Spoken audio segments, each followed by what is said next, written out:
Chinnu bye.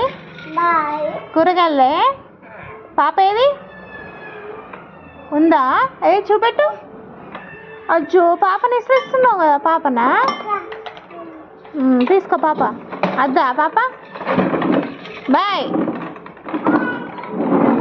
నువ్వేం చేస్తున్నావు నిక్కి? నువ్వేం చేస్తున్నావు నిక్కి? కూరనా? ఏం కూర అంటున్నావు? ఆకుల కూరనా? ఏం ఆకులురా? ఇల్లాకులు. మా పాప చూడాలి, పాప అనుకుంది. పాప పడుకుందా? ఇలా పాపలకి ఇలా స్నాక్స్ పెట్టుకుంటాను. స్నాక్స్ పెట్టిన వాళ్ళ పెట్టలే, ఇంకా పోను అండి స్కూల్కా? అవునా? ఎందుకు చాట ఇప్పుడు పంపిస్తా లేచి. అవునా?